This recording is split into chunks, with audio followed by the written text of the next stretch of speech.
नमस्कार दोस्तों, मैं करण त्रिपाठी आपका स्वागत करता हूं द देवरिया डायलॉग्स के शो में।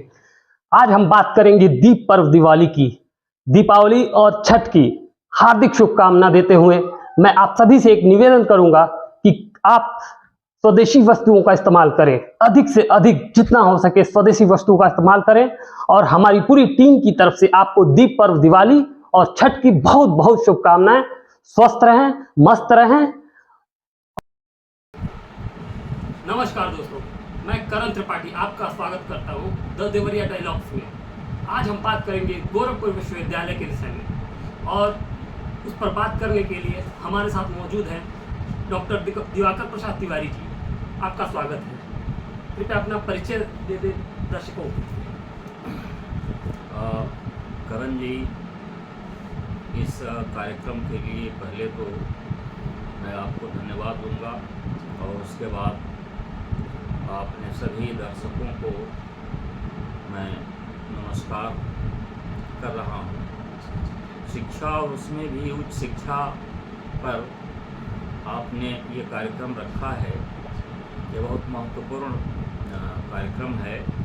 जहाँ तक मेरा संबंध है, गोरखपुर विश्वविद्यालय से 1975 में एमए करने के बाद मैं प्रवक्ता नियुक्त हुआ देवरिया में, और उसके कुछ समय बाद राजकीय महाविद्यालयों में प्रवक्ता रहते हुए कुल मिलाकर लगभग 40 वर्षों तक सेवा करने के बाद मैं शिक्षक के रूप में अपने को बहुत गौरवान्वित महसूस करता हूँ।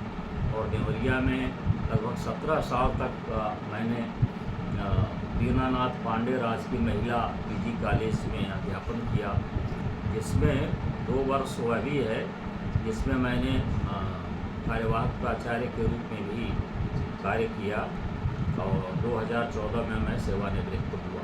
जी, जैसा कि हमारा विषय है आज का गोरखपुर विश्वविद्यालय, तो गोरखपुर विश्वविद्यालय के बारे में, स्थापना के बारे में मैं आपसे कुछ जानना चाहूँगा, हमारे दर्शक जानना चाहेंगे।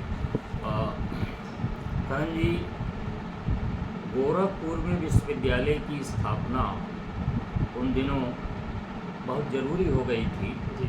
और उस समय गोरखपुर के जिलाधिकारी पंडित सूरत नारायण मणि त्रिपाठी थे, जिन्होंने 1948 में वहाँ के सेंट एंड्रूज कॉलेज के प्राचार्य डॉक्टर सीजे चाको के आवास पर एक बैठक बुलाई थी, जिसकी अध्यक्षता उन्होंने स्वयं की थी।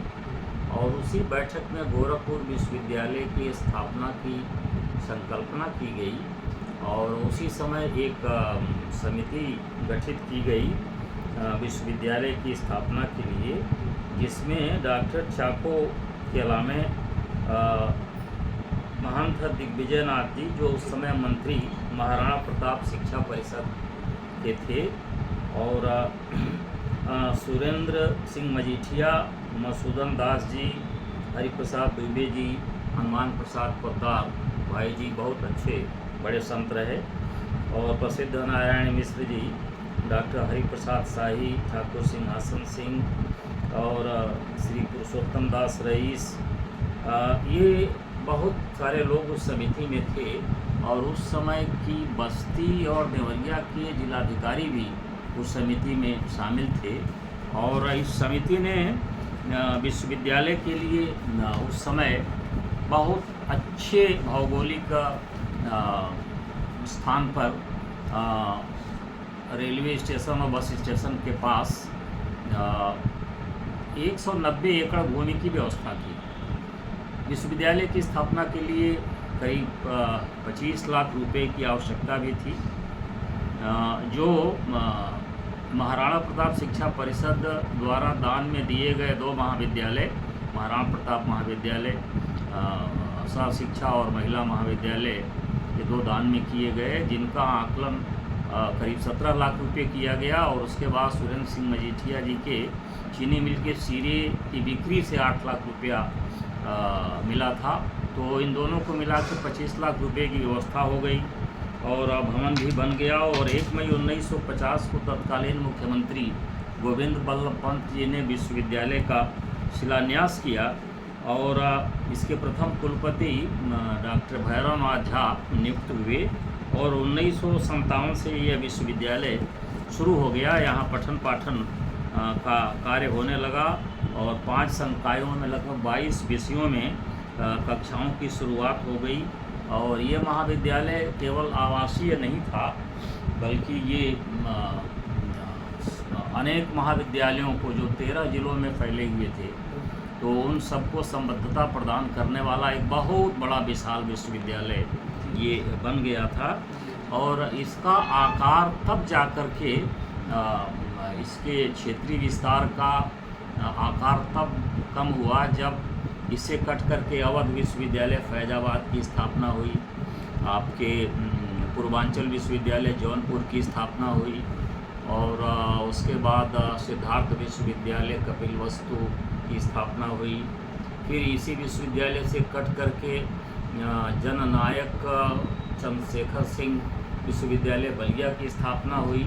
तो इन विश्वविद्यालयों की स्थापना का परिणाम ये हुआ कि इस विश्वविद्यालय का जो कार्यभार था वो काफ़ी कम हो गया और यह गोरखपुर, देवरिया और कुशीनगर इन 3 जिलों में स्थित महाविद्यालयों की संबद्धता के साथ अपने परिसर को लेकर के वर्तमान में इस महाविद्यालय में लगभग कुल 354 संस्थाएं, कॉलेज हैं। और इस प्रकार ये महाविद्यालय आपके पूर्वी उत्तर प्रदेश का बहुत महत्वपूर्ण और आज भी एक बड़ा विश्वविद्यालय है।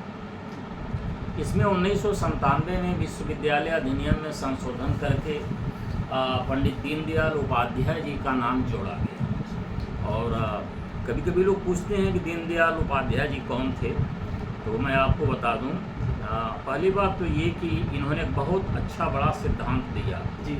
मैं इनको राजनीतिक विचारक मानता हूँ, सामाजिक विचारक मानता हूँ। एकात्म मानव दर्शन या एकात्म मानववाद का दर्शन जो इन्होंने दिया, हाँ, तो ये इन्होंने दिया और ये भारतीय जनसंघ के अध्यक्ष भी रहे। तो इनका इस विश्वविद्यालय के साथ नाम जुड़ गया। तो इस प्रकार संक्षेप में इस विश्वविद्यालय का ये इतिहास है जी। तो जैसा कि विश्वविद्यालय के विकास के बारे में आपने बताया, वैसे ही विश्वविद्यालय में नैक से मूल्यांकन कितनी बार हुआ और इसका परिणाम क्या रहा, इसके बारे में कुछ करण जी, विश्वविद्यालय का जो चरित्र होता है, स्वरूप होता है, वो सचमुच विश्वव्यापी होता है और होना भी चाहिए। विश्वविद्यालय में उसके बाद और भी नए विभाग खुले और एकेडमिक स्टाफ कॉलेज स्थापित हुआ। विभिन्न विषयों में कक्षाओं की संख्या बढ़ी, छात्र संख्या बढ़ी। देखिए, विकास बहुत सरल नहीं होता, इसमें बहुत विघ्न बाधाएं आती हैं। तो कभी छात्र संघ का चुनाव, कभी शिक्षक संघ का असंतोष और कभी किसी विशेष घटना, राजनीतिक घटना के कारण, जैसे 1975 में ही वो आपातकाल लागू होने के बाद समझ लीजिए विश्वविद्यालय का सत्र लेट हो गया और उसको फिर नियमित करने में बड़ा समय लग गया। तो विश्वविद्यालय के पास अपनी भी समस्याएं रहीं। उन समस्याओं से जूझते हुए तमाम सारे विभागों में नए नए शोध किए गए और विश्वविद्यालय के विद्वान विदेशों में जाते रहे, विदेशी और देसी विद्वान विश्वविद्यालय में आते रहे, सेमिनार होते रहे, अधिवेशन होते रहे, कॉन्फ्रेंसेज होते रहे, विद्वानों के व्याख्यान होते रहे। ये सारी गतिविधियाँ चलती रहीं और विश्वविद्यालय या कोई भी उच्च शिक्षा की संस्था कितना अच्छा काम कर रही है, उसका आउटपुट क्या है, यह जानने के लिए विश्वविद्यालय अनुदान आयोग ने एक व्यवस्था की। राष्ट्रीय मूल्यांकन और प्रत्यायन परिषद अपने अधीन उसने एक अपनी संस्था या शाखा बनाई जिसका मुख्यालय बंगलौर में है। उसके द्वारा उसने महाविद्यालयों और जो अन्य संस्थान, चाहे वो टेक्निकल या चिकित्सा के हों, उनका मूल्यांकन और विश्वविद्यालयों का मूल्यांकन शुरू कराया। तो विश्वविद्यालय का मूल्यांकन लगभग 14-15 वर्ष पहले जब हुआ तो उसमें विश्वविद्यालय को B+ ग्रेड मिला। और उसके बाद अभी कुछ वर्षों पहले जब विश्वविद्यालय का मूल्यांकन हुआ तो विश्वविद्यालय को A++ ग्रेड मिला। और तब तक विश्वविद्यालय ने अनेक दिशाओं में बड़ी अच्छी प्रगति कर ली थी। अनेक नए पाठ्यक्रम B फार्मा, D फार्मा और BBA और MBA और रोजगार परक बहुत से पाठ्यक्रम, राजर्षि पुरुषोत्तम दास टंडन विश्वविद्यालय का एक अध्ययन केंद्र वहाँ स्थापित हुआ। MCC और NSS और खेलकूद, ये सब सारी गतिविधियाँ थीं। तो विश्वविद्यालय ने अनेक दिशाओं में काफ़ी अपना विस्तार किया और अपनी गुणवत्ता बढ़ाई, जिसका परिणाम हुआ कि उसे A++ ग्रेड मिला। और यह हम जितने भी इस क्षेत्र के लोग हैं पूर्वी उत्तर प्रदेश के लिए, उनके लिए, और चूँकि अब विश्वविद्यालय के लोग बहुत सारे दूसरे विश्वविद्यालयों में गए, बहुत से लोग कुलपति हो गए, बहुत से लोगों ने विदेशों में नाम किया। आज भी राजनीति के क्षेत्र में इस विश्वविद्यालय के बड़े बड़े नेता हैं, बड़े बड़े लोग हैं। तो इससे इस विश्वविद्यालय की प्रगति बड़ी अच्छी दिखाई दे रही है। और नई शिक्षा नीति लागू हो गई। और नई शिक्षा नीति में एक बड़ी अच्छी बात तो ये हुई कि जो विषयों और फैकल्टीज़ में संकायों में बैरियर था कि आप कला संकाय के हैं, कला वर्ग के हैं, तो आप यही 3 या 4 विषय पढ़ सकते हैं। विज्ञान के हैं तो वैज्ञानिक जो विषय हैं वही आप पढ़ सकते। ये बैरियर ख़त्म हो गया। आप विज्ञान पढ़ते हुए भी संगीत की शिक्षा प्राप्त कर सकते हैं। आप कला वर्ग में रहते हुए भी पर्यावरण विज्ञान की शिक्षा प्राप्त करते हैं। ये आप उसकी शिक्षा प्राप्त कर सकते हैं। तो ये जो एक प्रावधान बना, इससे विद्यार्थियों का बड़ा लाभ हो रहा है। सेमेस्टर सिस्टम लागू हुआ और भारतीय ज्ञान परंपरा और भारत की मातृभाषाओं में प्राथमिक और उसके बाद जूनियर स्तर तक की शिक्षा और अपनी परंपरा को जानना और उसके बारे में सजग रहना, ये सब बातें विश्वविद्यालयीय शिक्षा में भी बहुत महत्वपूर्ण योगदान दे रही हैं। तो आज जैसे समाज में हर चीज़ का आधुनिकीकरण दिख रहा है, तो आधुनिकीकरण में बहुत सारे नए चीज़ आ रहे हैं हर क्षेत्र में, चाहे वो साहित्य हो, चाहे और जो भी क्षेत्र हो। तो उस हिसाब से विश्वविद्यालय को आप किस रूप में देखेंगे आगे भविष्य में, कि जो नए लड़के आ रहे हैं या नए विषय आ रहे हैं या बहुत सारी चीज़ें हैं जो आधुनिक चीज़ परिवेश में बदल जा रही हैं, तो उसको आप भविष्य में किस तरीके से आप गोरखपुर विश्वविद्यालय को देखेंगे? मित्रवर, ये बड़ा अच्छा प्रश्न आपका है। और देखिए, कोई भी संस्था, चाहे वो विश्वविद्यालय हो, महाविद्यालय या इंस्टीट्यूट हो, वो अपने समय की निर्मित होती है। तो 1948 से लेकर के और 2024 तक का एक बहुत बड़ा कालखंड है। और इस कालखंड में विश्वविद्यालय ने अपनी प्रगति के जिन जिन सोपानों को पार किया है, उनको देखते हुए हम यह कह सकते हैं कि आज विश्वविद्यालय दीनदयाल उपाध्याय गोरखपुर विश्वविद्यालय जिस पड़ाव पर पहुंचा है, वह इस 21वीं सदी और 2024 की टेक्नोलॉजी और इलेक्ट्रॉनिक्स और डिजिटल ज़माने को देखते हुए वो समय के साथ साथ चल रहा है। और जो समय के साथ चलेगा और जो योगीन प्रवृत्तियों को समझेगा, उसकी परख करेगा और अपने विद्यार्थियों को उससे जोड़ेगा, वह निश्चित रूप से माना जाएगा कि उसकी सोच बड़ी एडवांस है। अगर उसकी एक नज़र अतीत पर है, वर्तमान पर है, तो उसकी दूसरी दृष्टि भविष्य पर है।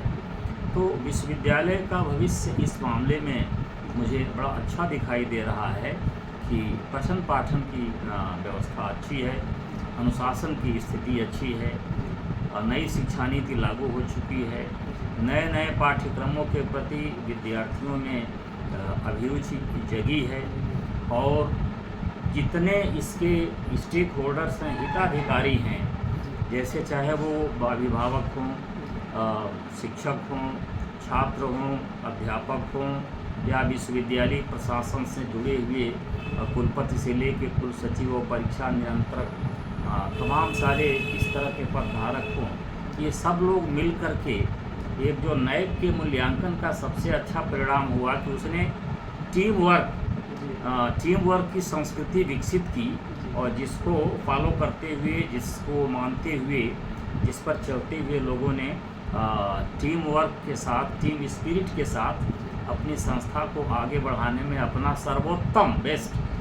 सर्वोत्तम योगदान सुनिश्चित किया। और आज विश्वविद्यालय का वातावरण इतना सकारात्मक है और इतना अग्रगामी है कि मैं इस बात से आश्वस्त हूँ यह विश्वविद्यालय भविष्य में भी इसी प्रकार A++ या इससे भी बेहतर परिणाम देगा और अपनी छवि इस प्रकार की बनाएगा कि शायद दुनिया में भी इसकी रैंकिंग बहुत अच्छी हो। धन्यवाद, आपने बहुत अच्छी जानकारी दी हमारे दर्शकों के लिए और हमारे लिए। अब इस चर्चा को हम यहीं समाप्त करते हैं और अगले एपिसोड में मिलेंगे नए विषय के साथ। तब तक आप सभी को प्रणाम। बहुत बहुत धन्यवाद आपको।